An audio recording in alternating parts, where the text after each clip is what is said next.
middle of the night, and all you would grab off it was, a blanket, and you're outside shivering, watching everything that you own burn. Standing next to you would be the guy from the newspaper drawing your house burning down, so that there could be a picture in tomorrow's newspaper: tragic fire, man left naked with only blanket. So they lived in a hand-drawn world, and that meant that every city, every small town with a newspaper had illustrators, they had draftsmen, they had people who could draw really realistically and really well. And that made it easy for those of us who write novels to find people to illustrate those novels. It was incredibly easy, it was incredibly cheap, and it was, you had thousands and thousands of illustrators to choose from. But about 100 years ago, the illustration industry began to crash and to disappear. And what technology change do you think caused that to happen? Boo, hiss. This is a very early camera. In fact, it's such an early camera, they didn't have another camera to take a picture of it with. So they had to draw it. And you want to go back in time and say, don't draw the camera, dude, because once it goes into the catalog, and every newspaper editor buys one, all the sports columnists buy one, the people who interview politicians, the people who make catalogs, all of those people get cameras. And suddenly all the illustrators are out of work. Now that's bad for them, but it's also tough for those of us writing novels, because suddenly we can't find anyone to illustrate our novels. And suddenly pictures start to disappear from books for adults, and then they start to disappear from novels for teenagers, and now we live in a world where only little kids get them.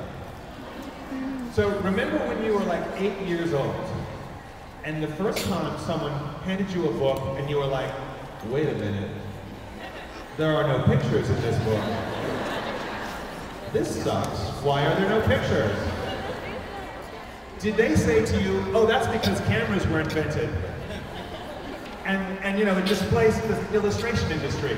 Did they tell you that? Did they tell you it was because of a technology change? No, they lied. They said, it's so you can use your imagination. Guess what? People did not get imaginations in 1910. People got cameras in 1910. And since then, we've all been lying to our children. Just to make up for the fact that we can't afford illustrators anymore. It's just sad. So I was learning all this stuff when I was writing Leviathan. And is that you, David?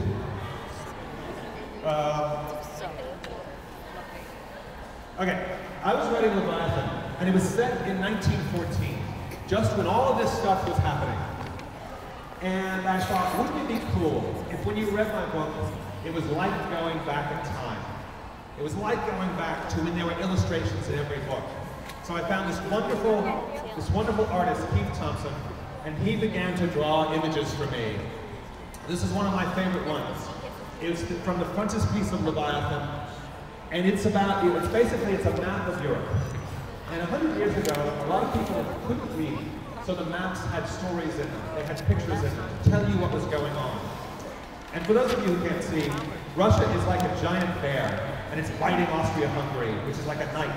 The knife is stabbing Serbia, and Germany is pointing a gun at Russia, and France is clawing at the back of Germany.